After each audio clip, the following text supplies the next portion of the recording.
Hello friends. अभी हम लोग introduction to corporate finance chapter के नेक्स्ट पार्ट में मूव ऑन करने वाले हैं। उसके अंदर हम लोग अभी पढ़ने वाले हैं इम्पोर्टेंस ऑफ कॉर्पोरेट फाइनेंस। लेकिन इम्पोर्टेंस ऑफ कॉर्पोरेट फाइनेंस शुरू करने के पहले हम लोग जस्ट एक क्विक रिवीजन कर लेते हैं अब तक जो जो चीज़ें हम लोगों ने पढ़ी थी उसकी।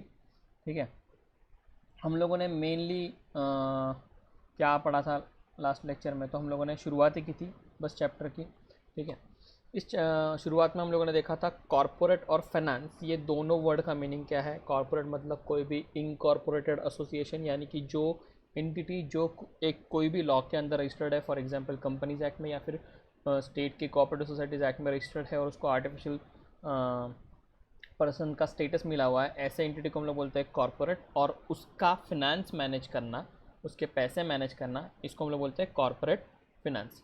ठीक है, इसके अंदर हम लोगों ने देखा था इंट्रोडक्शन के अंदर कि कॉर्पोरेट फाइनेंस के अंदर क्या होता है, तो मनी और मनी का मैनेजमेंट होता है। नुस्ता पैसा नहीं रहता, तो पैसे का क्या करना पड़ता है, हम लोगों को मैनेजमेंट करना पड़ता है, उसका यूटिलाइजेशन हमको चेक करना पड़ता है, उसका इनफ्लो और आउटफ्लो हमको देखना होता है।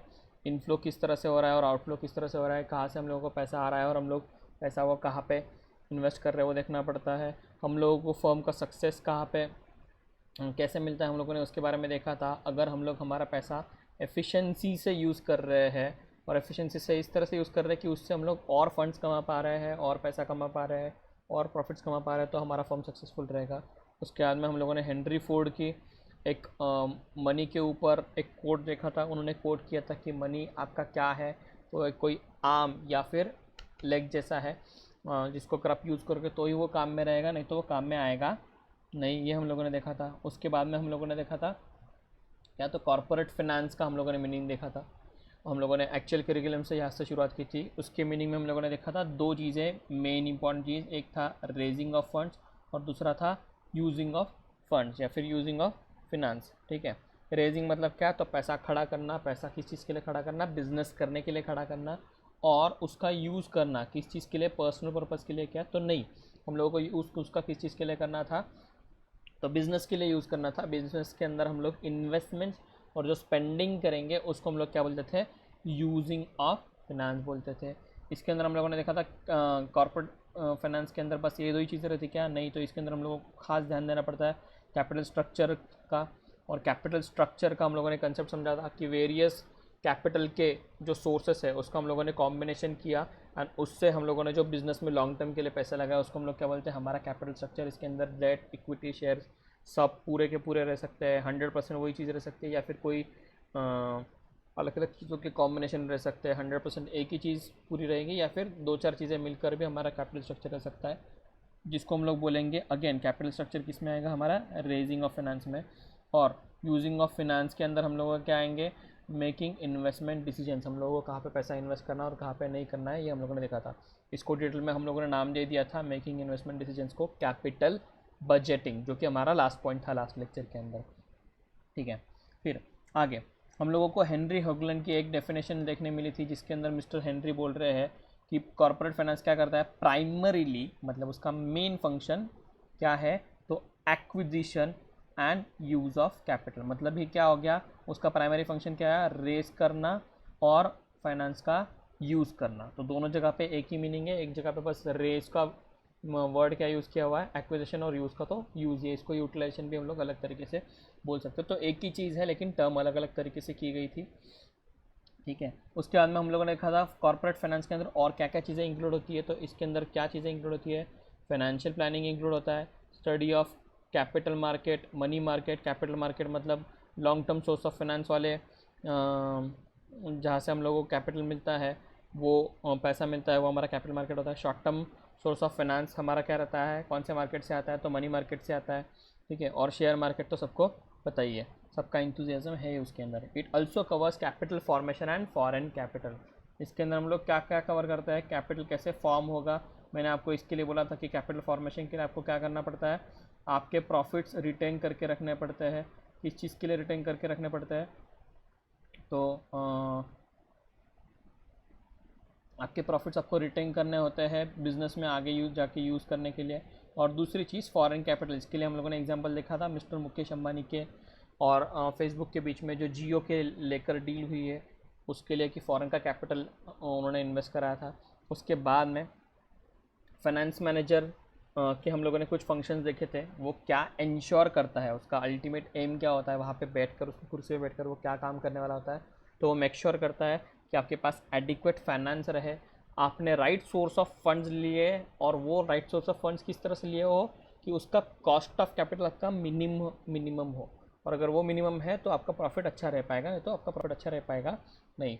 और जो कुछ भी पैसा यूज़ किया जा रहा है, जो कुछ भी पैसा रेज या फिर अक्वायर किया जा रहा है, वो अच्छी तरह से यूज़ हो, प्रोडक्टिव चीज़ों में यूज़ हो, अनप्रोडक्टिव चीज़ों में यूज़ ना हो, अननेसेसरी स्पेंडिंग वेंडिंग उससे ना हो, गलत इन्वेस्टमेंट डिसीजंस ना लिए जाए।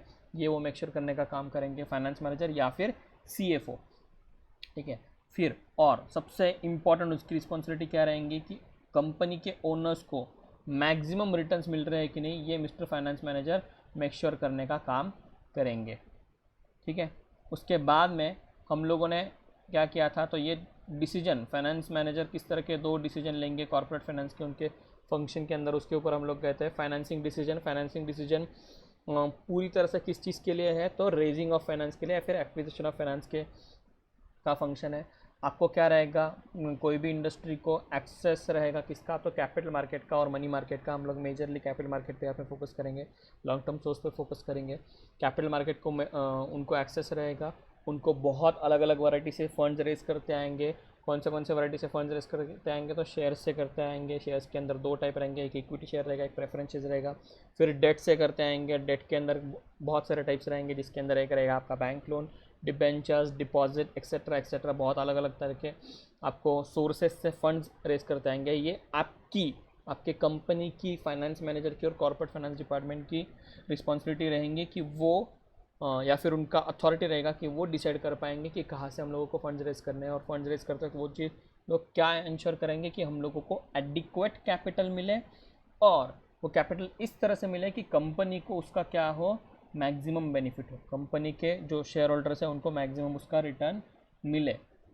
ये चीज़ें वो मेक श्योर करेंगे। और कॉस्ट ऑफ कैपिटल कंपनी की कैसी हो, बेयर मिनिमम रहो, जो उनको ऑप्टिमल कॉस्ट हम लोग बोलते हैं। आप जाके आगे जाके कंसेप्ट पढ़ोगे ऑप्टिमल कॉस्ट का, जो ज़्यादा है ना कम है, अपने लिए अप्रोप्रिएट रही है, इसको हम लोग बोलते हैं अप्रोप्रिएट ऑप्टिमल कॉस्ट। वो ऑप्टिमल कॉस्ट उसके अंदर रहे। इसके बाद में हम लोगों ने देखा था इन्वेस्टमेंट डिसीजन के अंदर मतलब हम लोगों ने देखा था कि हम लोगों के पास जो फंड्स आ तो गए, अब ये फंड्स को हम लोग यूटिलाइज़ कैसे करेंगे, कहाँ कहाँ पे हम लोग पैसा डालेंगे, कौन चीज़ें हम लोगों को ज़रूरी है हम लोग वही चीज़ें लेंगे, जो चीज़ें हमको ज़रूरी नहीं है वो हम लोग लेंगे नहीं, उसके हम लोग झंझट में पड़ेंगे नहीं, उसके ऊपर खर्चा करेंगे नहीं, इन्वेस्टमेंट करेंगे नहीं। मैंने इसके अंदर आपको बिल्डिंग का एग्जाम्पल दिया था कि एक बंदे के पास एक बिल्डिंग थी, फिर भी उसको वो एक कंपनी के पास दूसरे कोई कंट्री के अंदर एक बिल्डिंग थी, लेकिन उनको वो गिरा देनी पड़ी क्योंकि उसका उनको कॉस्ट, रिकरिंग कॉस्ट जो उसके साथ में था, मेंटेनेंस कॉस्ट और टैक्सेशन वगैरह वाला कॉस्ट, वो नहीं उनके लिए इकोनॉमिकल था आगे उसको कैरी करने के लिए, और उसकी यूटिलिटी नहीं थी, इसलिए उन्होंने उसको बंद कर दिया। और उसके बाद में क्या करेंगे, तो भाई हम मेक श्योर करेंगे कि जो भी हम लोग इन्वेस्टमेंट कर रहे हैं, इन्वेस्टमेंट डिसीजन के अंदर जो भी हम लोग डिसीजन ले रहे हैं वो कैसा रहेगा इन्वेस्टमेंट डिसीजन के अंदर, कि उसकी कॉस्ट ऑफ कैपिटल हमारी कम रहेंगी और रिटर्न उससे ज़्यादा आएंगे। हमेशा हम लोगों को कॉस्ट अगर उसकी 10 रुपये लग रही है तो हम लोग रिटर्न एक्सपेक्ट करेंगे उससे 12-15 रुपये आए, ताकि 10 रुपया हम लोग कॉस्ट ऑफ कैपिटल की पे करते हैं, बचा हुआ ऊपर का 2-3 रुपया कंपनी के खीसे में जाए, कंपनी के जेब में जाए। ठीक है, उसके बाद में हम लोगों ने देखा था यही इन्वेस्टमेंट डिसीजन करने के लिए हम लोग क्या करते हैं, एक अलग कंसेप्ट यूज़ करते हैं जिसको हम लोग बोलते हैं कैपिटल बजटिंग, जो मैंने आपको ऊपर भी रिमाइंड किया। ठीक है, अभी हम लोग आ रहे हैं हमारे नेक्स्ट पॉइंट पे, रिवीजन हम लोगों का हो गया है और अभी हम लोग आ रहे हैं हमारे नेक्स्ट पॉइंट पे, जिसका नाम क्या है, इम्पोर्टेंस ऑफ कॉरपोरेट फिनेंस। ठीक है, नाउ आपको क्या लगता है इम्पोर्टेंट है क्या कॉरपोरेट फाइनेंस? ठीक है, कॉरपोरेट फाइनेंस मतलब क्या, पैसा, पैसे से ज़्यादा कोई इंपॉर्टेंट चीज़ है कि अपनी लाइफ में नहीं है। ठीक है, वो बहुत सारे डायलॉग है कि मेरे पास बंगला है, गाड़ी वाड़ी है, उस मेरे पास माँ है वगैरह सब चीज़ें। माँ को भी वही बच्चा पसंद आता है जिसके पास थोड़ा बहुत पैसा रहता है, उसको ही माँ सपोर्ट करने का काम करती है और दूसरे बच्चे को बोलती है कि भाई तू उसके जैसा बन। ऐसा आज का ज़माना आ गया है। ठीक है, पैसा आपको बहुत ज़्यादा इंपॉर्टेंट होता है, और ख़ास करके अगर आप कॉरपोरेट में हो, आप कंपनी हो, तो आपको 17 लोगों को जवाब देने हैं, 17 लोगों को पैसे पे करने हैं। जिन जिन लोगों से आपने पैसा लिया है बिज़नेस करने के लिए, उनको आपको पैसा देना है, आपके क्रिएटर्स को पैसा देना है, आपके एम्प्लॉयज़ को पैसा देना है, गवर्नमेंट को टैक्सेस के अंदर पैसा एक्सपेक्टेड है। ये कोरोना जैसे कोई पैंडमिक आ जाता है, कोविड-19 जैसा, तो उसके अंदर गवर्नमेंट को और पूरी जनता को ये एक्सपेक्टेड रहता है कि हम लोग कुछ तो भी डोनेशंस देंगे, ये भी एक्सपेक्टेड है। तो लोगों को क्या करना पड़ता है, कॉरपोरेट फिनांस बहुत अच्छे से मैनेज करना पड़ता है। इस तरह से मैनेज करना पड़ता है कि उनको कोई भी तरह से प्रॉब्लम ना आए, कंपनी का सर्वाइवल एकदम अच्छे से रहे, कंपनी हमेशा फ्लरिश होते रहे, कंपनी कभी भी नीचे जाए नहीं। ठीक है, ओके। क्यों? क्योंकि पैसा सबसे ज़्यादा इंपॉर्टेंट है। ये हम लोगों को बताने की ज़रूरत नहीं है अलग से, बट इन्होंने इनके पॉइंट ऑफ व्यू से, एक कॉरपोरेट इंटिटी के या फिर एक बिजनेस के पॉइंट ऑफ व्यू से कॉरपोरेट फाइनेंस किस तरह से इंपॉर्टेंट है, ये हमको यहाँ पे बताया हुआ है। चलो अभी हम लोग को पढ़ते हैं। The functional management of business enterprise important in the functional management of business enterprise, importance is given to production, finance, marketing, personal activities. Among all the activities, utmost importance is given to financial activities. The importance of corporate finance may be discussed as follows. Company के अंदर बहुत सारे department रहते हैं। मैंने देखो नीचे एक लिस्ट बनाई हुई है आपके लिए। ठीक है, कंपनी के अंदर मार्केटिंग डिपार्टमेंट रहेगा एक अलग, एक सेल्स डिपार्टमेंट रहेगा, एक प्रोडक्शन डिपार्टमेंट रहेगा जो कि गुड्स प्रोड्यूस करेगा, एक परचेस डिपार्टमेंट रहेगा जो कि रॉ मटेरियल परचेस करेगा, एक स्टोर्स डिपार्टमेंट रहेगा जो कि आपके गुड्स स्टोर करके रखेगा, एक ह्यूमन रिसोर्स डिपार्टमेंट रहेगा। ह्यूमन रिसोर्स डिपार्टमेंट मतलब ऐसा डिपार्टमेंट जो आपके सारे के सारे एम्प्लॉयज़ के साथ में डील करता है, उसको हम लोग HR डिपार्टमेंट या फिर ह्यूमन रिसोर्स डिपार्टमेंट बोलते हैं। वो एक फाइनेंस डिपार्टमेंट रहेगा और एक अकाउंट्स डिपार्टमेंट रहेगा। ये बचे हुए फाइनेंस डिपार्टमेंट को छोड़ के बचे हुए सारे डिपार्टमेंट के लिए क्या लगेगा आपको? पैसा।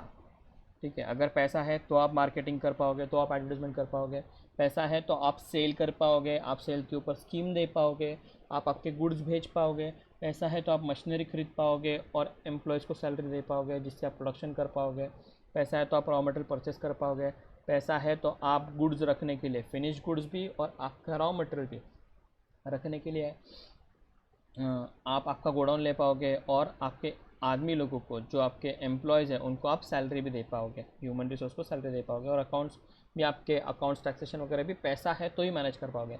तो ये सारे डिपार्टमेंट्स में, ये जितने भी डिपार्टमेंट है, सबके अंदर ज़्यादा इंपॉर्टेंस किसको हो गया अभी फिर, मतलब फाइनेंस को। हम लोगों को यही फाइनेंस डिपार्टमेंट का इम्पोर्टेंस यहाँ पे समझना है, और वो यही बोल रहे हैं कि सारे जितने भी डिपार्टमेंट है उसके अंदर सबसे ज़्यादा इंपॉर्टेंस किस चीज़ को है, तो भाई फाइनेंस डिपार्टमेंट को है। ठीक है, इसको हम लोग क्या देने वाले हैं? Utmost importance. ये आपको फिल इन द ब्लैंक्स के लिए आ सकता है।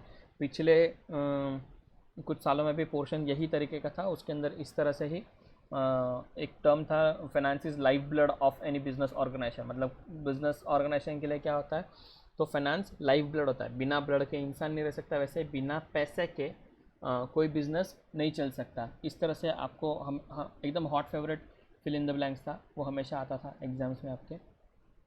ठीक है, फिर उन्होंने बोला है क्या, हम लोग क्या करेंगे, नीचे दिए हुए कुछ पॉइंट्स है फाइनेंस का इंपॉर्टेंस समझने की कोशिश करेंगे। सबसे पहली चीज़ उन्होंने क्या बोला है, हेल्प्स इन डिसीजन मेकिंग। अगर आपके पास पैसा है तो आप क्या कर सकते हो, चीज़ें खरीदें या ना खरीदें, चीज़ों के अंदर इन्वेस्टमेंट करें या ना करें, कोई तरह का खर्चा करें या ना करें, इसका हम लोग डिसीजन ले सकते हैं। फॉर एग्ज़ाम्पल, अभी सब लोगों को पता है लॉकडाउन है, कोरोना चल रहा है हर जगह पे, उसकी वजह से हर तरह के बिजनेस बंद है, लोगों को कुछ नहीं करते आ रहा है, और गवर्नमेंट को भी पैसे की ज़रूरत पड़ रही है। तो इसके लिए क्या कर रहे हैं, बहुत सारी कंपनीज़, अलग अलग कंपनीज़ क्या कर रही है, डोनेशन देने का काम कर रही है। इसके अंदर टाटा ग्रुप ने, टाटा सन्स लिमिटेड ने 1500 करोड़ रुपए का डोनेशन दिया। ठीक है, और अंबानीज़ के रिलायंस इंडस्ट्रीज़ ने 500 करोड़ रुपए का डोनेशन दिया। मतलब टाटा बहुत ज़्यादा अमीर है और अंबानी करीब है, इस तरह की कोई बात हुई क्या? टाटा 3 टाइम्स है और अंबानी उनके 1/3 है, इस तरह से कोई बात हुई क्या? नहीं, तो इस तरह से नहीं है। ठीक है, आपने कहावत सुनी होगी, अंथरुण हमारे मराठी में कहावत थी, अंथरुण पाऊन पाय पसरवा, क्या चद्दर देख के अपने पैर फैलाओ, ऐसा हम लोग बोलते हैं, हिंदी में भी उसको इस तरह से बोलते हैं। ठीक है, तो अभी क्या है, मिस्टर टाटास के पास तो एनीवे उन्होंने उनकी 66% ऑफ द उनकी जो शेयर होल्डिंग है वो सारी की सारी किस में चली जाती है, डोनेशंस के अंदर जाती है। प्रॉफिट्स भी टाटा सन्स के 66% जो भी होते हैं वो डोनेशंस के अंदर जाते हैं और नए इन्वेस्टमेंट्स के लिए जाते हैं, टाटास का नाम रखने के लिए जाते हैं। इस तरह से मिस्टर टाटा हमेशा डोनेशन देते ही रहते हैं। मिस्टर अंबानी भी उतना डोनेशन नहीं दे सकते थे क्या? ऐसी बात नहीं थी, मिस्टर अंबानी भी उतना डोनेशन दे सकते थे। लेकिन जब हम लोगों का ये कोरोना पैंडमिक चल रहा था, उसकी महामारी चल रही थी, उसके अंदर बहुत सारे अलग अलग चीज़ें चल रही थी, उसी टाइम पे मिस्टर अंबानी अपनी कंपनी डेट फ्री करने की कोशिश कर रहे हैं। और सॉरी, डेट फ्री करने की कोशिश नहीं कर रहे, कुछ अलग इन्वेस्टमेंट्स करने की कोशिश कर रहे हैं। उसके अंदर वो क्या कर रहे हैं, अभी रिसेंटली वो 8,000 करोड़ रुपए का एक डिबेंचर इशू निकाल रहे हैं। मतलब अगर अभी आज मैं 8,000 रुपये उधार ले रहा हूँ तो मैं किसी को 1,500 रुपये डोनेशन में दे सकता हूँ क्या? नहीं, मैं 8,000 रुपये जो उधार में लेने वाला उसके ऊपर मुझे इंटरेस्ट पे करना है आगे जाके फ्यूचर में। वो 5 साल 10 साल जितने भी साल का उसका कमिटमेंट रहेगा, रिलायंस इंडस्ट्रीज़ का जितने भी साल का कमिटमेंट रहेगा, उतने साल तक क्या रहेगा, उनको वो चीज़ों के ऊपर इंटरेस्ट पे करना है। तो आज वो वैसा 8,000 करोड़ रुपये लेके 8,000 करोड़ में से 1,500 रुपये किसी को डोनेशन दे सकते हैं क्या? नहीं दे सकते। 500 करोड़ रुपये भी शायद वो दे नहीं सकते थे, लेकिन उन्होंने फिर भी निकाल कर दिया, बड़े दिल का निकाल कर उन्होंने दे दिया।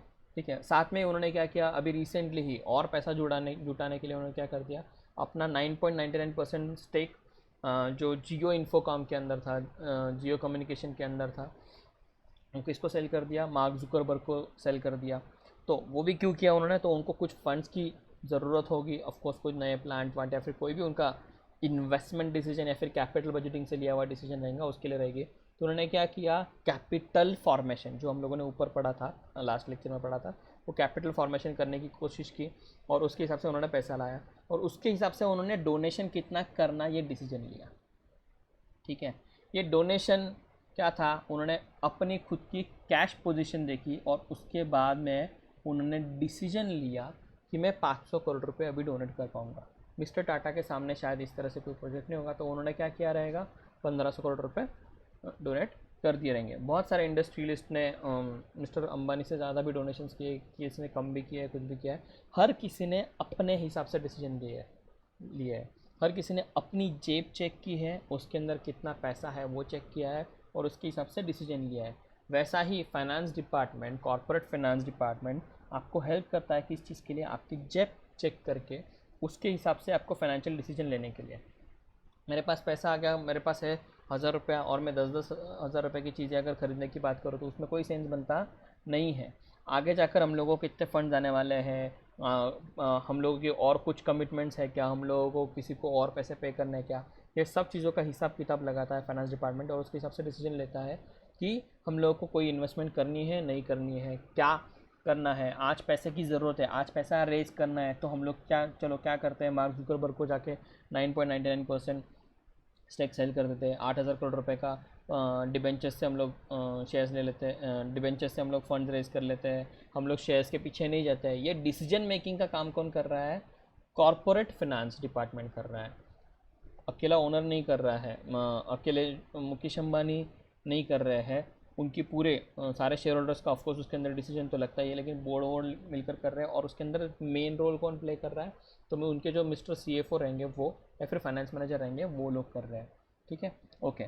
Most of the important decision of business enterprises are determined on the basis of availability of funds. पैसा है तो हम उसके हिसाब से ही क्या करते हैं, हम लोग डिसीजन लेते हैं। आप कोई छोटी सी भी चीज़ शॉपिंग करने जाते हो, समझो आप कोई क्लोथिंग लेने जा रहे हो, कोई कपड़ा लेने जा रहे हो, टी-शर्ट या फिर जीन्स लेने जा रहे हो, तो आप क्या करते हो, उसके अंदर छुप छुप के क्यों ना हो, आप उसका प्राइस टैग देखते हो और प्राइस टैग देखने के बाद में आपकी जेब में कितना पैसा है वो चेक करते हो और उसके बाद में ही डिसीजन लेते हो। This is also corporate financing only, this is in your individual financing, पर आपको पैसा देखकर ही डिसीजन लेते हो, आप खुद में जजमेंट लगाते हो। सेम तरीके से कंपनीज भी क्या करती है, अपना पैसे का अवेलेबिलिटी देखकर उसके हिसाब से डिसीजन मेकिंग करने का काम करती है। It is difficult to perform any function of business enterprises independently without finance. Every decision in the business is needed to be taken keeping in view of its impact on the profitability. There may be a number of alternatives, but management is required to select the best one which will enhance its profitability. Company हर तरह का decision लेते वक्त क्या करेंगी, तो भाई वो फाइनेंस के हिसाब से कंसिड्रेशन करेंगी और उसके हिसाब से डिसीजन लेंगी। उनको नया असेट खरीदना है नहीं खरीदना है वो चेक करेंगे। अगर नया असेट खरीद के उसके अंदर पैसा जा रहा है, उसके लिए हम लोग लोन ले रहे हैं, उसका वापस डेप्रिसिएशन होगा, उससे उसका जो मेंटेनेंस कॉस्ट, उसका डेप्रिसिएशन का कॉस्ट, उसको ऊपर लगने वाला इंटरेस्ट कॉस्ट, मतलब उसका कॉस्ट ऑफ कैपिटल, ये सब चीज़ें मिलने के बाद में उससे उतना रिटर्न आ रहा है कि नहीं वो चेक करेंगे। और उसके बाद में क्या करेंगे, ये इन्वेस्टमेंट डिसीजन, वो प्रोडक्शन फंक्शन उस तरह से करना है कि नहीं, वो मशीन से करना है कि नहीं, ये भी चेक कहाँ से करेंगे, वो फाइनेंस डिपार्टमेंट के कंसल्टेशन से करेंगे। तो हर तरह के डिफ़िकल्ट कोई भी फंक्शंस अगर आपको करने हैं तो उसके लिए आपको क्या करना पड़ता है, फाइनेंस डिपार्टमेंट को कंसल्ट करना पड़ता है। विदाउट फाइनेंस डिपार्टमेंट कोई भी डिसीजन कंपनी में लिया जा सकता नहीं है। It is difficult to perform, उन्होंने बोला देखो, it is difficult to perform any function of business enterprises independently without finance department के सिवा आपको क्या करता आएगा, कोई भी डिसीजन लेते आएगा नहीं। इंडिपेंडेंटली आप कोई भी डिसीजन ले सकते नहीं हो। ठीक है, आगे देखो क्या बोला है, हर बिजनेस को भी क्या करना पड़ता है, अपने कोई भी डिसीजन लेते वक्त क्या करना पड़ता है, ध्यान रखना पड़ेगा कि अपनी प्रॉफिटेबिलिटी उस डिसीजन से बढ़े ना कि घट जाए। मैं अगर कोई असेट लेकर मेरी प्रॉफिटेबिलिटी घटने वाली होंगी तो क्या करेंगे, उस असेट को लेंगे ही नहीं। मैंने आपको एग्जांपल दिया था वो बिल्डिंग वाला, उस बिल्डिंग के रहने से उनके असेट में कुछ फ़र्क पड़ रहा था क्या, नहीं। लैंड उनकी ही थी, बिल्डिंग का यूज़ उनको कुछ हो रहा था क्या, नहीं हो रहा था। उनको उल्टा कमिटमेंट कॉस्ट थी उसके पीछे, उनको उसकी मेंटेनेंस कॉस्ट थी, उसके ऊपर उनको ये पे टैक्सेशन वगैरह पे करने पड़ रहे थे, और भी और उनके कुछ एक्सपेंसेस थे। उसके सामने उन्होंने देखा कि भाई ये बिल्डिंग कैरी करने से हमारी प्रॉफिटेबिलिटी कम हो रही है, तो बम फोड़ डाला उन्होंने बिल्डिंग के ऊपर और बिल्डिंग को गिरा दिया। ठीक है, इस तरह से हम लोग डिसीजन लेते हैं। ये फाइनेंस डिपार्टमेंट आपको इस तरह के डिसीजन लेने में हेल्प करता है। There may be number of alternatives but the management is required to select the best one which will enhance profitability. उस कंपनी ने भी क्या किया, अपनी बिल्डिंग गिरा के अपनी प्रॉफिटेबिलिटी एनहांस करने का डिसीजन लिया। बहुत अलग अलग तरीके से प्रॉफिट बढ़ाया जा सकता है। फाइनेंस डिपार्टमेंट या फिर मैनेजमेंट क्या करेगा, जो बेस्ट पॉसिबल डिसीजन है, जो सबसे ज़्यादा इफ़ेक्टिव डिसीजन रहेगा वो लेने का काम करेगा। और उसके अंदर उनको किसका कंसल्टेशन रहेगा, फाइनेंस डिपार्टमेंट का डिसीजन लेना पड़ेगा। फाइनेंशियली वायबल है कि नहीं वो लोग देखेंगे।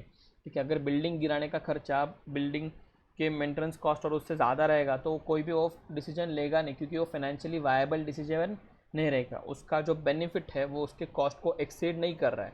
इसको हम लोग कॉस्ट बेनिफिट एनालिसिस बोलते हैं। बेनिफिट अगर एक्सीड कर रहा है और कॉस्ट कम है तो हम लोग क्या करते हैं, वो चीज़ ले लेते हैं।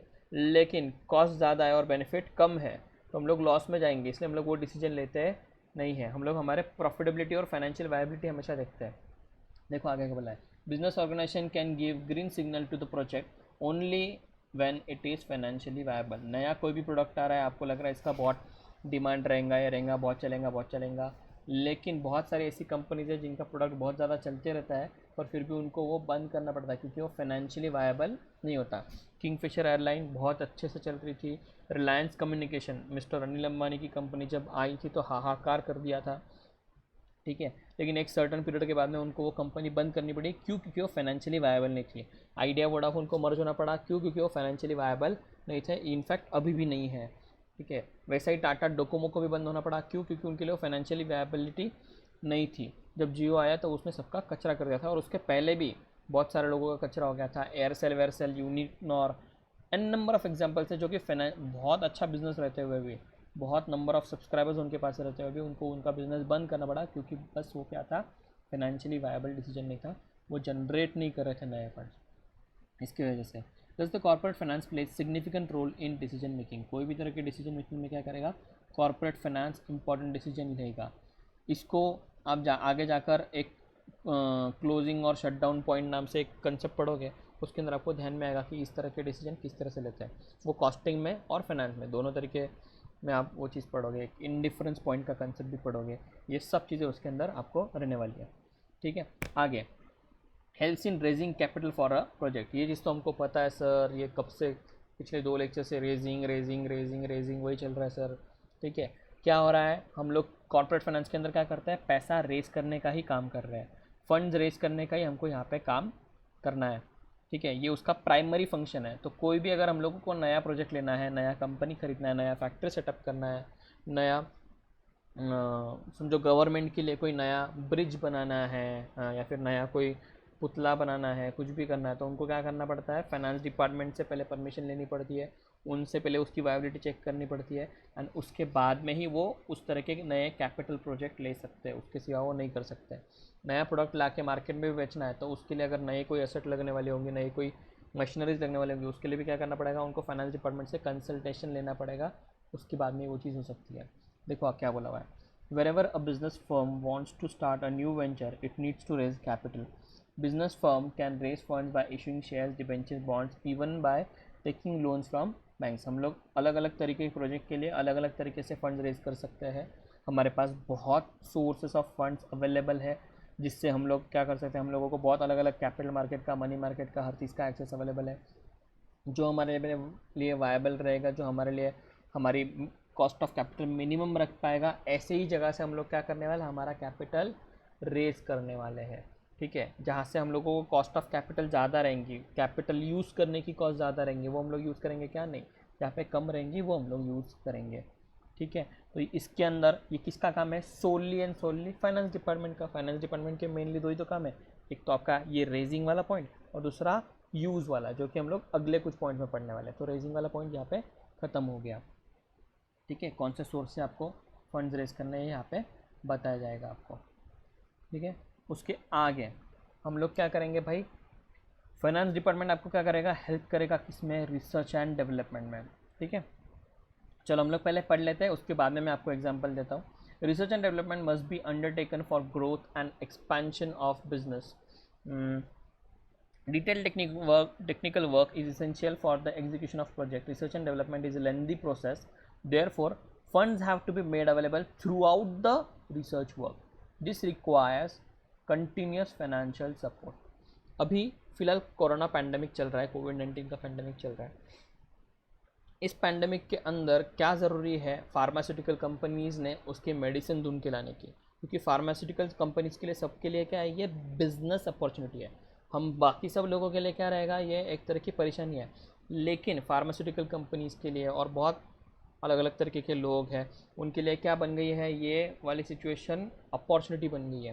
तो उसके लिए वो क्या कर रहे हैं, रिसर्च एंड डेवलपमेंट कर रहे हैं। कोरोना की मेडिसिन इमीडिएटली आ जाएंगी क्या, नहीं, पिछले जनवरी से उसके ऊपर मेडिसिन का रिसर्च चल रहा है। कोई ब्रिटेन बोलता है कभी हम लोगों ने ढूंढ लिया, कभी अमेरिका बोल रहा है हम लोगों ने ढूंढ लिया, कोई बोल रहा है कि मलेरिया की मेडिसिन चलेगी, इसलिए सब लोग इंडिया से मलेरिया की मेडिसिन लेके जा रहे हैं। ये तरह की चीज़ें चल रही है, पर उसके ऊपर फुल प्रूफ मेडिसिन का रिसर्च का काम भी चल रहा है। ठीक है, और ये मेडिसिन आज चल रहा है हमारा अप्रैल मंथ, लेकिन ये मेडिसिन आने के लिए लगेगा सितंबर। अभी वो रिसर्च चल रही है जनवरी से लेके सितंबर तक, जनवरी से लेकर सितंबर तक। उसके अंदर बहुत सारे मशीन्स यूज़ होंगे। ठीक है, मशीन्स रखने के लिए आपको जगह लगेगी, उसका रेंट लगेगा, मशीन्स का लाइट बिल लगेगा, मशीन्स खरीदने पड़ेंगे, उसका कॉस्ट लगेगा। फिर मशीन्स के ऊपर काम करने के लिए बड़े बड़े साइंटिस्ट लगेंगे, जो कि बड़ी बड़ी मोटी सैलरी लेंगे, वो लोग लगेंगे। फिर उसके साथ में अलग अलग परमिशंस के आपको पैसे लगेंगे, बहुत अलग अलग फैसिलिटीज़ आपको प्रोवाइड करनी पड़ेंगी, उसके पैसे लगेंगे। और ये सब चीज़ों के पैसे आपको कब से कब तक पे करने पड़ेंगे, तो जनवरी से लेकर ऑलमोस्ट सितंबर तक। अगर सितंबर तक मेडिसिन बन गई तो, उसके आगे टाइम लगा तो उतने पीरियड के लिए लगेंगे। ठीक है, तो जितना पीरियड तक मेडिसिन मिलती नहीं है आपको, तब तक आपको क्या करना पड़ेगा, उसके अंदर पैसा डालना पड़ेगा। उसमें से आपको 1 रुपये का सेल होने वाला नहीं है, उसमें से आपका 1 रुपये का वसूली होने वाला नहीं है। ठीक है, तो आपको ऐसे चीज़ों के लिए खास ध्यान रखना पड़ता है। जब कभी भी आप कॉर्पोरेट फाइनेंस डिपार्टमेंट में हो, तो आपको ध्यान रखना पड़ेगा कि रिसर्च एंड डेवलपमेंट के लिए के अंदर से आपको पैसा इमीडिएटली आने वाला नहीं है, लेकिन उसको आपको पैसा कंटिन्यूसली, जब तक उनका रिसर्च ख़त्म नहीं होता, जब तक अपना प्रॉपर प्रोडक्ट का आउटपुट बाहर हाथ में आता नहीं अपने हाथ में, तब तक आपको क्या करना पड़ेगा, उसके अंदर बस कैसे पैसे का इनफ्लो देना पड़ेगा, बस पैसा उड़ाना पड़ेगा उसके अंदर। लेकिन जब प्रोडक्ट आ जाएगा तब उससे अपने को कैश फ्लोज आने लग जाएंगे। तो ये काइंड ऑफ एक इन्वेस्टमेंट जैसा है। रिसर्च एंड डेवलपमेंट डिपार्टमेंट के अंदर अपने को बहुत सालों तक इन्वेस्टमेंट करना पड़ता है। उसका प्रोसेस कैसा रहता है, उसके अंदर बहुत टेक्निकल वर्क रहता है, जिसके लिए अपने को बहुत सारे साइंटिस्ट को रखना पड़ता है। ठीक है, उसके अंदर प्रोसेस कैसा रहता है, बहुत लेंदी प्रोसेस होता है, और लेंदी प्रोसेस होने की वजह से अपने को क्या करना पड़ता है, थ्रू आउट रिसर्च वर्क के लिए अपने को क्या करना पड़ता है, फंड्स अवेलेबल कराने पड़ते हैं, ठीक है। फंड्स अवेलेबल कराएंगे तो ही साइंटिस्ट लोग और बाकी सब लोग क्या करेंगे, उस मेडिसिन को ढूंढने का काम करेंगे या फिर कोई भी रिसर्च प्रोग्राम काम करने का काम करेगा। इसके लिए वहाँ पे क्या लगता है अपने को, कंटिन्यूस फाइनेंशियल सपोर्ट लगने वाला है। थोड़े भी दिन के लिए अगर साइंटिस्ट की सैलरी नहीं पे करेंगे तो वो आके काम करेंगे क्या नेक्स्ट डे? नहीं। दुनिया पे कोरोना से मर रही है, ठीक है, लेकिन गोली बन रही नहीं है। क्यों? क्योंकि हम लोगों ने उस डिपार्टमेंट को पैसा नहीं दिया। क्यों नहीं दिया? तो उसमें से हमको कहाँ पे कुछ तुरंत रिटर्न मिल रहा है, नहीं मिल रहा है इसकी वजह से। लेकिन जब रिटर्न मिलना चालू होगा तो कंपनी कहाँ के कहाँ जा सकती है। तो ये चीज़ ध्यान में रख के क्या करती है, फाइनेंस डिपार्टमेंट भी रिसर्च एंड डेवलपमेंट के अंदर बहुत सारा पैसा बढ़ाते रहती है।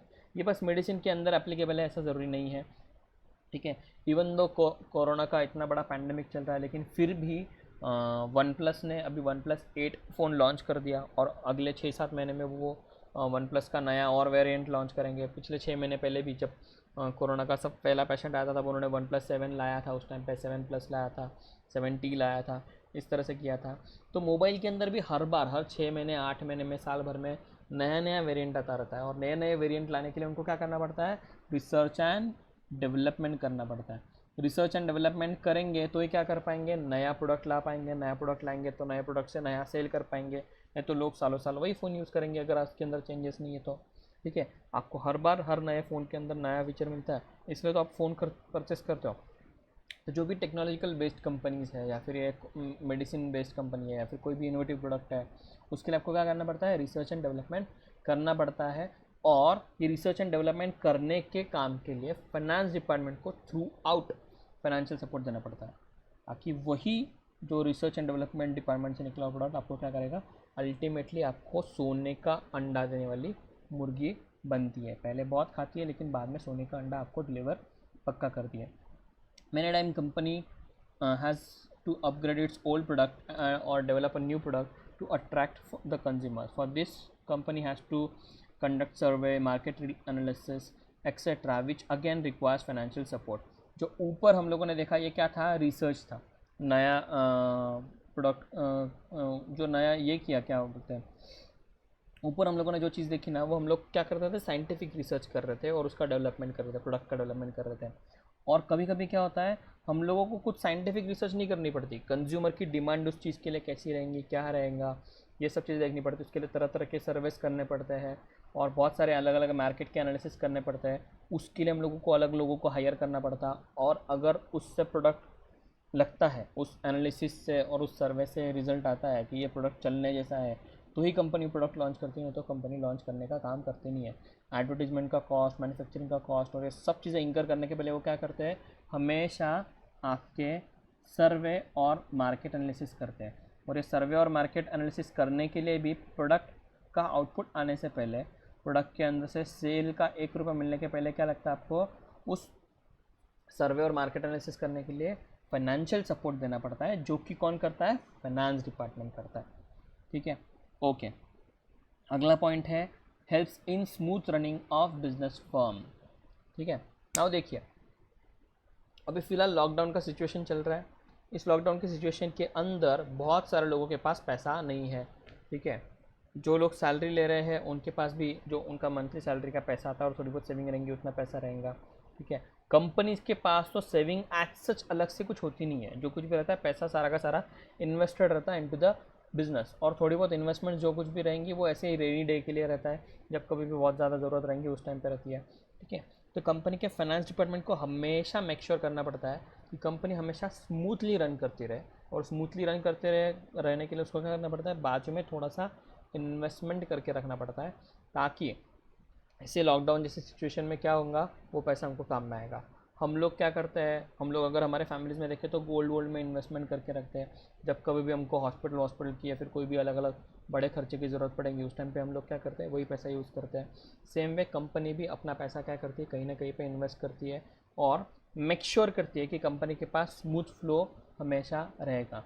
कभी कभी वो क्या करते हैं, पैसा उनके पास कम पड़ रहा है, ठीक है, समझो मेरा लोन का ईएमआई है अगले महीने में आने वाला है, या फिर मेरे को किसी क्रेडिटर को मैंने अगले महीने में आने वाले 10 दिन में कुछ पेमेंट करने का कमिटमेंट दिया हुआ है, लेकिन आज मेरे जेब में पैसा नहीं है। तो वो क्या करते हैं, लोग क्या करते हैं, अपने डेटर्स को फ़ोन लगाते हैं, उनको बोलते हैं कि भाई तेरा क्रेडिट पीरियड में 30 दिन बाकी है, मैं तेरे को एक काम करता 2% की रिबेट या फिर 2% का कैश डिस्काउंट ऑफर करता, जो कि आपने अकाउंट्स में सीखा होगा, ठीक है, वो ऑफ़र करता तू मुझे पैसा पहले दे दे, अगर तू मुझे पहले पैसा देगा तो क्या करूँगा मैं, तेरे को डिस्काउंट दे दूँगा। और वही पैसा वो लोग क्या करते हैं, यूज़ कर लेते हैं किसको पे करने के लिए, अपनी जो पेमेंट की कमिटमेंट्स है, लोन की EMI, क्रेडिटर्स को पेमेंट देना है या फिर सैलरीज करनी है, एक्सपेंसेस की कमिटमेंट्स है, उसके लिए यूज़ कर लेते हैं, ठीक है। तो फाइनेंस डिपार्टमेंट बस एक बार पैसा ला दिया उसका काम करता क्या, नहीं। पैसा आने के बाद में इन्वेस्टमेंट कर दी उसका काम करता क्या, नहीं। तो finance department day to day आपकी कैश एक्टिविटीज़ चेक करता है, आपके day to day expenses meet कर पा रहे कि नहीं वो चेक करता है, और मेक श्योर करता है कि आपका बिजनेस स्मूथली काम करता रहे। अगर एम्प्लॉयज़ को 6-6 महीने सैलरीज ही नहीं मिलेंगी तो एम्प्लॉयज़ काम करेंगे क्या, नहीं करेंगे। और एम्प्लॉयज़ काम नहीं करेंगे तो प्रोडक्शन होगा क्या, नहीं होगा। प्रोडक्शन नहीं होगा तो प्रोडक्ट बेचा जाएगा क्या, नहीं होगा। तो ऐसे विशियस साइकिल में अटकने के लिए फाइनेंस बहुत ज़्यादा ज़रूरी होता है। अगर आपने मेक श्योर किया कि आपके पास एडिक्वेट फाइनेंस है तो आपका फर्म स्मूथली रन कर पाएगा, नहीं तो रन कर पाएगा नहीं। अभी भी बहुत सारी कंपनीज़ को यही मेक श्योर करना पड़ रहा है कि उनके पास एडिक्वेट फाइनेंस अवेलेबल है। अगर उनके पास एडिक्वेट फाइनेंस अवेलेबल नहीं है तो क्या हो रही है, कंपनी बंद कर रही है, लोगों को बोल रही है कि हमने आपको कंपनी से निकाल दिया, ये कर दिया, वो कर दिया। और आपने देखा होगा रिसेंटली लोग दिल्ली से, मुंबई से अपने अपने गांव में, बिहार में सब जगह पे जा रहे हैं। उसका रीज़न क्या है, तो यही है कि लोगों के पास, कंपनी के पास पैसा नहीं है स्मूथली फंक्शन रन करने के लिए। 2 महीना, 3 महीना, 4 महीना, 6 महीना, जितने भी महीने ये लॉकडाउन चलेगा उसके लिए। और उसके एंटिसिपेशन में वो क्या कर रहे हो, लोगों को बोल रहे हैं कि भाई we don't require you, the company the services offered by you for company is over now, ठीक है। इस तरह से बोल रही है और उनको निकाल दे रही है, ठीक है। और उन लोगों को अगेन सेम प्रॉब्लम आ रही है, उनकी लाइफ स्मूथली रन हो पा रही नहीं है। लेकिन बिजनेस को बचाने के लिए कंपनीज को ये करना पड़ रहा है। हम लोग एक बार पढ़ लेते हैं। A smooth flow of corporate finance is need to be needed so that salaries of employees are paid on time, loans are cleared on time, and raw material is purchased whenever required. Sales promotion of existing product is carried out smoothly and new product can be launched effectively. हर तरह के काम के लिए, loan वोन के commitment के लिए, आपको सैलरी के कमिटमेंट के लिए, और रॉ मटेरियल परचेस के कमिटमेंट के लिए, तो आपको ये मेक श्योर करना ही पड़ेगा कि आपके पास कैश हमेशा अवेलेबल है और एडिक्वेट अमाउंट में अवेलेबल है। लेकिन साथ में अगर आप सीजनल प्रोडक्ट में डील करते हो, ठीक है, और सीज़न के पहले अगर आप एडवर्टीजमेंट नहीं कर पाए तो आपके बिज़नेस के ऊपर उसका बहुत बुरा इम्पैक्ट पड़ता है। इसलिए आपको मेक श्योर करना पड़ता है कि सीज़न के पहले भी एडवर्टीजमेंट करने के लिए या फिर नया प्रोडक्ट लॉन्च करने के लिए आपके पास एडिक्वेट कैश अवेलेबल है, ठीक है। Okay, will move on to next topic. Next topic है हम लोगों का brings coordination between various activities. हाँ, ये थोड़ा सा बड़ा पॉइंट है, इसको हम लोग को एक कंपनी के पॉइंट ऑफ व्यू से समझना है। अगर हम लोग इसको कंपनी के पॉइंट ऑफ व्यू से समझेंगे तो हम लोगों को बहुत अच्छे समझ में आएगा, और नहीं समझेंगे तो बिल्कुल अच्छे समझ में नहीं आएगा, ठीक है। देखिए, एक कंपनी कभी भी काम करती है तो इसके अंदर एक ही डिपार्टमेंट काम करता है ऐसा ज़रूरी नहीं होता। जहाँ जहाँ पे बड़े बड़े ऑर्गेनाइजेशन रहते हैं वहाँ पे बहुत अलग अलग फंक्शंस होते हैं, और उस फंक्शन के हिसाब से क्या हो जाता है, वो हर एक फंक्शन के हिसाब से एक अलग डिपार्टमेंट कंपनी के अंदर बनाया जाता है, ठीक है। ऐसा एक फंक्शन होता है मार्केटिंग का, जो मतलब आपका एडवर्टीजमेंट करने का, स्कीम निकालने का वगैरह ये काम करेंगे। ऐसा एक मार्केटिंग डिपार्टमेंट रहता है। ये लोग प्रोडक्ट अल्टीमेटली बेच रहे हैं क्या, नहीं, बट बेचने के लिए, डिमांड जनरेट करने के लिए जो चीज़ें करनी है वो ये लोग देखेंगे, ठीक है। मार्केटिंग डिपार्टमेंट क्या करेगा, एडवर्टीजमेंट वगैरह काम करेगा। सेल्स वाले लोग क्या करते हैं, फिर एक दूसरा सेल्स डिपार्टमेंट रहेगा। सेल्स वाले लोग क्या करेंगे, तो ये लोगों से जाके ऑर्डर्स लेंगे, ऑर्डर्स लेने के बाद में वो ऑर्डर्स फुलफ़िल होंगी कि नहीं वो देखेंगे, ठीक है। वैसा ही प्रोडक्शन डिपार्टमेंट रहेगा, जिसको सेल्स वाला डिपार्टमेंट बोलेगा कि भाई मेरे को मार्केटिंग वाले ने बोला है कि ये साल के अंदर 1 लाख यूनिट्स अपने को बनाने पड़ेंगे कोई तो भी गुड्स के, ठीक है। तो मेरे को 1 लाख यूनिट सेल करने के हैं, ठीक है। 1 लाख यूनिट्स की डिमांड मार्केट में अवेलेबल है, मुझे 1 लाख यूनिट सेल करने के, तो उसके हिसाब से क्या कर, प्रोडक्शन करके रख, ये चीज़ वो बोलेंगे, ठीक है। तो प्रोडक्शन डिपार्टमेंट क्या करेंगे, बोलेंगे भाई ठीक है, सेल्स डिपार्टमेंट ने हमको बोला है 1 लाख यूनिट्स बनाकर देने के हैं, ठीक है। उसके हिसाब से मुझे क्या करना पड़ेगा, रॉ मटेरियल परचेस करना पड़ेगा 1 लाख यूनिट्स बनाने के लिए। कोई भी समझो XYZ चीज़ है तो उसके लिए समझो 10 टन कोई तरह का मटेरियल लग रहा है, तो वो लोग बोलेंगे, परचेस डिपार्टमेंट को बोल देंगे कि भाई मेरे को 10 टन XYZ नाम का प्रोडक्ट रॉ मटेरियल की तरह लग रहा है। फिर वो परचेस डिपार्टमेंट क्या करेगा, उसको ऑर्डर देगा किसको, अपने वेंडर को ऑर्डर देगा। उस वेंडर से वो लोग वो माल परचेस करेंगे और कहाँ पे स्टोर करेंगे, अपने स्टोर्स डिपार्टमेंट के अंदर। स्टोर डिपार्टमेंट वाले को मेक श्योर करना पड़ेगा उसके पास उसके लिए एडिक्वेट स्पेस अवेलेबल है और एडिक्वेट फैसिलिटीज़ अवेलेबल है। फॉर एग्जांपल अगर वो चीज़ दूध या फिर दूध से रिलेटेड कोई तो भी चीज़ें हैं, ठीक है, वो जो आपके रॉ मटेरियल्स है वो समझो शायद दूध है, तो उसको आपको क्या करना पड़ेगा, मेक श्योर करना पड़ेगा कि वो आपके कोल्ड स्टोरेज में स्टोर्ड हो। तो स्टोर डिपार्टमेंट को मेक श्योर करना पड़ेगा कि उसके पास प्रॉपर कोल्ड स्टोरेज है, उसके लिए उसको इन्वेस्टमेंट करनी क्या करनी है वो देखना पड़ेगा। और प्रोडक्शन डिपार्टमेंट अगेन क्या बोलेगा, परचेज डिपार्टमेंट को बोलेगा रॉ मटेरियल दे, और ह्यूमन रिसोर्स डिपार्टमेंट को क्या बोलेंगे प्रोडक्शन डिपार्टमेंट कि भाई मेरे को 1 लाख यूनिट बनाने हैं, उसके लिए मेरे को क्या क्या लगने वाले हैं, 50 आदमी लगने वाले हैं, ठीक है। तो ये 50 आदमी अवेलेबल करा कर देने का काम कौन करेगा, ह्यूमन रिसोर्स। लेकिन ये सब लोगों के लिए क्या लगेगा, आपको पैसा लगेगा, ठीक है। मार्केटिंग वाला एडवर्टीजमेंट के लिए पैसे के लिए फाइनेंस डिपार्टमेंट के पास जाएगा। प्रोडक्शन वाला अपने जो प्रोडक्शन के खर्चे रहेंगे, इलेक्ट्रिसिटी, मेंटेनेंस वेंटेनेंस, वो सब चीज़ के लिए किसके लिए जाएगा, फाइनेंस वाले के पास जाएगा। सेल्स वाला सेल्स ऑर्डर बाहर बाहर अलग अलग घाव जाके जनरेट कर कर लानी रहेंगी, तो सेल्स वाले लोग जो एरिया सेल्स मैनेजर वगैरह उनको सैलरीज देनी रहेंगी, या फिर उनको कमीशन, उनके expenses, travelling expenses, accommodation expenses देने रहेंगे, उसके लिए फाइनेंस डिपार्टमेंट के पास जाएंगे। परचेसेस वाले माल खरीदने के लिए, बजटिंग के लिए इसके पास जाएंगे, फाइनेंस डिपार्टमेंट के पास जाएंगे। क्रेडिटर्स को पिछले पेमेंट्स देने के लिए फाइनेंस डिपार्टमेंट के पास जाएंगे। स्टोर्स डिपार्टमेंट नए इन्वेस्टमेंट के लिए, नई रैक्स, कोल्ड स्टोरेज, जगह का रेंट, ये सब चीज़ के लिए किसके पास जाएगा, फाइनेंस डिपार्टमेंट के पास जाएगा। ह्यूमन रिसोर्स डिपार्टमेंट एम्प्लॉयज़ की सैलरीज के लिए, वेजेस के लिए फाइनेंस डिपार्टमेंट के पास जाएगा। अकाउंट्स डिपार्टमेंट भी एक रहेगा, जो अकाउंट्स डिपार्टमेंट टैक्सेशन और अदर चीज़ों के लिए किसके पास जाएगा, फाइनेंस डिपार्टमेंट के पास जाएगा। तो सारे डिपार्टमेंट के लिए सेंटर पॉइंट कौन बन गया, फाइनेंस डिपार्टमेंट। फाइनेंस डिपार्टमेंट के पास पैसा आया है तो उसको क्या करना है, सबको थोड़ा थोड़ा देना है। उसके हिसाब से वो क्या करेंगे, सब लोगों के बीच में कोऑर्डिनेशन बनाने का काम करेगा। फाइनेंस डिपार्टमेंट, परचेज डिपार्टमेंट क्या बोल रहा है, प्रोडक्शन डिपार्टमेंट क्या बोल रहा है, सेल्स डिपार्टमेंट क्या बोल रहा है, ये सब चीज़ें कंफर्म करेगा। वो बोलेगा मार्केटिंग डिपार्टमेंट ने तेरे को 1 लाख यूनिट्स के हिसाब से बोलाना, ठीक है, उसने उसके हिसाब से एडवर्टीजमेंट की क्या वो चेक करेगा। सेल्स वाला और मार्केटिंग वाले की कमिटमेंट देखेगा। प्रोडक्शन वाला अगर बोल रहा है कि मेरे को भाई 1 लाख यूनिट्स के, वो गलत बोल रहा है उसको समझो, वो बोलेगा कि भाई मेरे को 1.5 लाख यूनिट प्रोड्यूस करना है, ठीक है। तो फाइनेंस वाला बोलेगा नहीं भाई, मेरे को तो मार्केटिंग वाले ने और सेल्स वाले ने बोला कि 1 लाख यूनिट पर आपको प्रोड्यूस करने और सेल करने हैं, तो उसके हिसाब से तूने 1 लाख या फिर 1,10,000, 1,20,000 या फिर अपना ओपनिंग इन्वेंट्री, ओपनिंग स्टॉक देखकर तू उसके हिसाब से प्रोडक्शन करेगा, उसके हिसाब से तूने बनाना चाहिए, वो देखने बोलेगा। परचेस डिपार्टमेंट को प्रोडक्शन डिपार्टमेंट ने दे दिया 1 लाख यूनिट के हिसाब से 10 टन का ऑर्डर। परचेस डिपार्टमेंट ने फाइनेंस डिपार्टमेंट को बोला कि भाई मेरे को 8 टन माल चाहिए, तो उसको फाइनेंस डिपार्टमेंट उसको पूछेगा भाई तेरे पास क्या पहले से 2 टन माल पड़ा हुआ है क्या। अगर वो बोलेंगे हाँ ठीक है तो ठीक है। अगर वो अगर बोल दे कि मेरे को 12-15 टन ऑर्डर चाहिए, तो उसको कंफर्म करेंगे प्रोडक्शन डिपार्टमेंट से और परचेज डिपार्टमेंट से कि भाई ऐसा क्यों है, तुम्हारे दोनों के बीच में गड़बड़ क्यों है। तो फाइनेंस डिपार्टमेंट क्या करता है, अल्टीमेटली हर डिपार्टमेंट से कंफर्म करेगा और बजटिंग प्रॉपर उस 1 लाख यूनिट प्रोड्यूस करने के हिसाब से चल रहा है कि नहीं, वो मेक श्योर करेगा, ठीक है नहीं। यानी कि वो सारे के सारे डिपार्टमेंट के अंदर क्या करेगा, कोऑर्डिनेशन लाने का काम करेगा। उसने कोऑर्डिनेशन अच्छे से लेके आ गया तो क्या होगा, कंपनी अच्छे से चलेगी।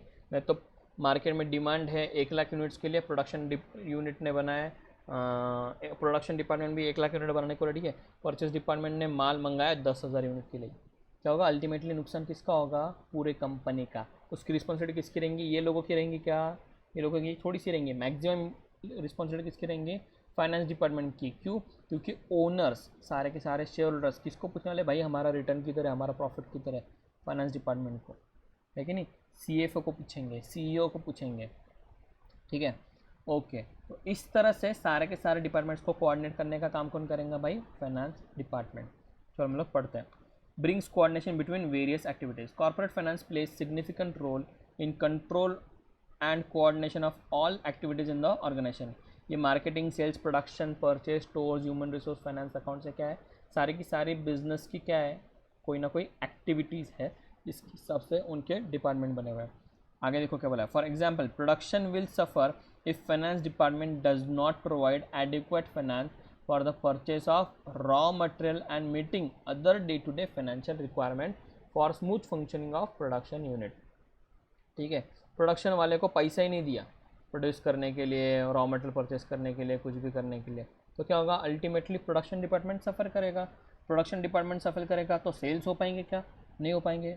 ठीक है, आगे देखो उन्होंने वही बोला है, due to this sales will also suffer consecutively, the income of concern as well as rate of profit will be affected. अगर फाइनेंस डिपार्टमेंट ने, ठीक है, प्रोडक्शन डिपार्टमेंट की बराबर से चीज़ सुनी नहीं, उसके हिसाब से उसको पैसा नहीं दिया, तो सेल्स नहीं हो पाएगा, और सेल्स नहीं हुआ तो पैसा आएगा कैसे बिजनेस में? ठीक है, तो ये रिस्पॉन्सिबिलिटी किसकी हो जाएगी? पूरी की पूरी फाइनेंस डिपार्टमेंट की। उसका रेट ऑफ प्रॉफिट क्या हो जाएगा? उससे अफेक्ट हो जाएगा। ठीक है, इसलिए वो क्या करता है भाई, वो सिग्निफिकेंट रोल प्ले करता है in control and coordination of all the activities in the organization. ये आपको ट्रू एंड फॉल्स के लिए आ सकता है, या आपको फिल इन द ब्लैंक्स के लिए भी आ सकता है, कोई भी तरह के ऑब्जेक्टिव टाइप ऑफ क्वेश्चन के अंदर आपको ये आ सकता है। ठीक है, सिग्निफिकेंट वर्ड आपको फिल इन द ब्लैंक्स में मेनली आ सकता है। ठीक है, आगे दस the efficiency of every department depends upon effective financial management. सारे डिपार्टमेंट अपना काम अच्छे से कर रहे हैं, अच्छे से कर पाएंगे कब? जब फाइनेंस डिपार्टमेंट को क्या देंगे? पैसा। बिना पैसे के कोई भी फंक्शन हो पाएगा क्या? नहीं। फेवर्स यहाँ पे लेते आएंगे क्या? नहीं। तो ये उनको क्या करना पड़ेगा? मेक श्योर करना पड़ेगा। ठीक है, ओके। इसके आगे हम लोग देखने वाले हैं अगला point, promote and expansion of diversification. ठीक है, नाउ फाइनेंस डिपार्टमेंट क्या करेगा? फाइनेंस डिपार्टमेंट क्या करेगा? कोई भी नई तरह की टेक्निक आ रही है, कोई भी नए तरह का कंसेप्ट आ रहा है, नया तरह का फंडा आ रहा है, तो उस चीज़ का यूटिलाइजेशन किस तरह से अपने बिजनेस में किया जा सके, जिससे बिजनेस को हेल्प हो।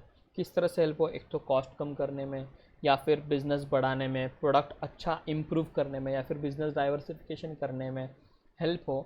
इस तरह से इस हिसाब से काम करने का क्या करेंगे? वो काम करेंगे, वो देखेगा कि ये चीज़ से, ये टेक्निक से, ये नए मशीनरी से हमको क्या फ़ायदा हो रहा है, इसका हम लोग यूटिलाइजेशन कर सकते हैं क्या, और उसका हम लोग बिज़नेस में क्या फ़ायदा लाएंगे, और अल्टीमेटली हमारा प्रॉफिट किस तरह से बढ़ेगा, हमारे पास नया कौन से तरह का मार्केट अवेलेबल होगा, नए किस तरह से हम लोग सेल्स बना सकते हैं, ये चीज़ें देखने का काम फाइनेंस डिपार्टमेंट करेगा। देखो क्या बोला है, modern machines and modern techniques are required for expansion and diversification. Corporate finance provides the money to purchase modern techniques and technologies. Therefore, finance becomes mandatory for the expansion and diversification of company. ये भी true and false के अंदर आपको आ सकता है, आपको reason ऊपर का ही देना पड़ेगा इसके लिए। ठीक है, अभी हम लोगों को क्लासेस ऑनलाइन लेने पड़ रहे हैं। अगर हम लोग इंटरनेट, लैपटॉप, अच्छा कैमरा, फिर हम जिस एप्लीकेशन पे हमारा ये वीडियोस अपलोड कर रहे हैं वो एप्लीकेशन, ये अगर हम लोग मॉडर्न टेक्निक्स और मॉडर्न मशीनरीज नहीं लेते थे टाइम पे, तो क्या होता था, हम लोगों के वांदे हो जाते थे। अभी हम लोग कुछ भी काम कर पाते थे क्या? नहीं कर पाते थे। ठीक है, तो हम लोगों को किस चीज़ ने हेल्प की इसके लिए? हमारे फाइनेंस डिपार्टमेंट ने। पैसा हमारे जेब में है, हमारा फाइनेंस डिपार्टमेंट मतलब क्या? हम खुद ही, इसके अंदर हमारी जेब है, हम जेब के अंदर जाकर चेक करते हैं अपने पास इतना पैसा है क्या, अगर पैसा है तो हम लोग इतना इन्वेस्ट करेंगे, नहीं होता तो नहीं करते थे, है कि नहीं? लोगों को बोलते थे, बच्चों को बोलते थे कि भाई नहीं पॉसिबल, नहीं पॉसिबल। इवन दो पैंडेमिक चल रहा है, लेकिन हम लोग कैसे रनिंग रहे, कैसे सर्वाइव करें इसके अंदर, इसके लिए हम लोगों ने क्या फंडा लाया? ऑनलाइन क्लासेस लेने शुरू कर दिए। ये लिविंग एग्जाम्पल है इस चीज़ का कि फाइनेंस डिपार्टमेंट ने हमको हेल्प किया, हमारे जेब ने हमको हेल्प किया और बताया कि भाई तू इस तरह से एक्सपांड कर सकता है, फिर डाइवर्सिफाई कर सकता है, या फिर चेंज कर सकता है तेरे टेक्निक्स के अंदर और अपना बिजनेस चलने दे सकता है। ठीक है, ओके। अगला पॉइंट है हमारा मैनेजिंग रिस्क। ठीक है, नाउ मैनेजिंग रिस्क के लिए तो हम लोग ये रिस्क के एक एरा में जी रहे हैं, ऐसा एरा ज़िंदगी में कभी भी नहीं आया। ठीक है, किसी को पता नहीं था इस तरह से रिस्क आएंगे, लेकिन जो कंपनी वेल मैनेज्ड है, जो कंपनी वेल फाइनेंस्ड है, जिसका फाइनेंस डिपार्टमेंट बहुत अच्छे से काम कर रहा है, वो कंपनीज क्या कर रही है, इस पैंडेमिक के अंदर भी क्या कर रही है, बड़े बड़े डोनेशन दे रही है, और फिर भी अपने एम्प्लॉयज़ को सैलरी दे रही है, और बहुत तरीके से अच्छी तरीके से चीज़ें मैनेज कर रही है। एटलीस्ट एज ऑफ नाउ, ये 1-1.5 महीने का अब तक जो हमारा लॉकडाउन रहा है, इसमें तो भी एटलीस्ट मैनेज कर रही है अच्छी तरीके से। जैसे जैसे आगे जाएंगे और भी वो सर्वाइव करने की कोशिश करेंगे और चीज़ें देखेंगे। चलो हम लोग पढ़ते हैं। Company has to manage several risks, such as sudden fall in sales, loss due to natural calamity, loss due to strikes, etc. Company needs financial aid to manage such risk. कोई भी तरह से कंपनी को नुकसान हो सकता है, उस रिस्क को किस तरह से मैनेज करें, उसको किस तरह से कम करें, इसको मिटिगेशन बोलते हैं। कम से कम करने को हम लोग क्या होता है, मिटिगेशन। इस तरह के रिस्क का मिटिगेशन कैसे करें हम लोग, ये कंपनी कोशिश करने की को हमेशा कोशिश करती रहेगी। ठीक है, उसके लिए क्या करेंगे, वो हमेशा किसके पास जाएंगे, फाइनेंस डिपार्टमेंट के पास। क्योंकि ऐसे पैंडमिक में, लॉकडाउन के अंदर क्या चल रहा है, फिलहाल कोई भी तरह की एक्टिविटी हो पा रही नहीं है, और आगे कितने दिन हो पाएंगी नहीं हो पाएंगी किसी को भी पता नहीं है। तो हम लोग बस मेक श्योर करेंगे कि हमारे जेब में, हमारे बैंक अकाउंट में एडिक्वेट फंड्स अवेलेबल है, और उसके हिसाब से उसके अंदर हम लोग क्या कर सकते हैं, कुछ दूसरे टेक्निक से काम कर सकते हैं क्या, वो चीज़ें हम लोग चेक करने का काम करेंगे। ठीक है, इसके अंदर आपको कौन काम में आने वाला, अगेन फाइनेंस डिपार्टमेंट ही काम करने आने वाला। ठीक है, अगले पॉइंट पे हम लोग जाएंगे। अगला पॉइंट है रिप्लेसमेंट ऑफ ओल्ड असेट। इसके लिए हम लोग बेसिक सा एग्जांपल लेंगे। आपकी कोई भी पुरानी गाड़ी रहेंगी, ये एक सर्टन पीरियड के बाद में आपको क्या करनी पड़ती है, आपको रिटायर करनी पड़ती है। उसके जगह पे आपको क्या करनी पड़ती है, दूसरी कोई गाड़ी लेनी पड़ती है आपके यूज़ के लिए। गाड़ी सालों साल, 100 साल, 50 साल जीने वाली चीज़ है क्या, नहीं, वो मशीन है, उसका रिप्लेसमेंट कभी ना कभी करना पड़ता है। आपके मोबाइल फ़ोन्स सर्टन पीरियड के बाद में क्या हो जाते हैं, पुराने हो ही जाते हैं, वो काम में नहीं आते। नोकिया वाले बटन वाले फ़ोन अगर मैं इस ज़माने में लेकर बैठा था तो मैं शायद आपके लेक्चर्स रिकॉर्ड नहीं कर पाता था। ठीक है, तो मुझे वो पुराना मेरा अगर फ़ोन कोई होगा तो उसको बेच के नया लेना पड़ा, या फिर वो अगर टूट फूट गया होगा तो फिर वो दूसरा लेना पड़ा। उसके लिए मुझे क्या देखना पड़ा, फाइनेंस। ठीक है, ओके। नाउ देखो, फाइनेंस डिपार्टमेंट बहुत सारे जगह पे क्या करता है, मेक श्योर करता है कि कोई अगर उसने असेट लिए, समझो कोई मशीनरी ली है, उस मशीनरी का यूज़फुल लाइफ, जो कि आपने डेप्रिसिएशन में पढ़ा रहेगा, उसका यूज़फुल लाइफ अगर 10 साल है, ठीक है, तो मेक श्योर करेगा कि 10 साल में किस तरह से उसका पैसा अपने पास सेव हो जाएगा, ताकि उसको हम लोग रिप्लेस कर पाए और हमारा बिजनेस बंद ना हो। ये चीज़ें वो मेक श्योर करने का काम करता है। उसके लिए उनके पास एक सिंकिंग फंड नाम से फंडा रहता है। जो कुछ भी बच्चे सीए फाउंडेशन या फिर सीएस फाउंडेशन करने वाले, उनको सिंकिंग फंड का फंडा समझ में आएगा। ठीक है, replace old assets. Assets such as plant machinery become old and outdated over the years. They have to be replaced by new assets. Finance is required to purchase new asset. ठीक है, आपने डेप्रिसिएशन के chapter के अंदर 3 चीज़ें पढ़ी रहेंगी। एक पढ़ा रहेगा वेयर एंड टेयर, दूसरा पढ़ा रहेगा ऑब्सोल्यूशंस, तीसरा पढ़ा रहेगा पासेज ऑफ टाइम। और ऐसी और 3-4 चीज़ों की वजह से क्या हो जाता है, ऐसे 3-4 चीज़ों की वजह से आपकी एसेट डेप्रिशिएट होती है, या फिर उसकी वैल्यू आपके लिए कम होती जाती है, और अल्टीमेटली उसकी कॉस्ट ज़्यादा हो जाती है, उसको मेंटेन करने की कॉस्ट ज़्यादा हो जाती है, और उससे रिटर्न कम आते हैं। ठीक है, ऐसे टाइम पे आपको क्या करना पड़ता है, झक मार के वो असेट को रिप्लेस करना पड़ता है। ठीक है, ये रिप्लेस करने के लिए आपको क्या लगने वाला, अगेन पैसा। ये पैसा आपको कौन प्रोवाइड करेगा, फाइनेंस डिपार्टमेंट। तो इसलिए फाइनेंस डिपार्टमेंट बहुत इंपॉर्टेंट है।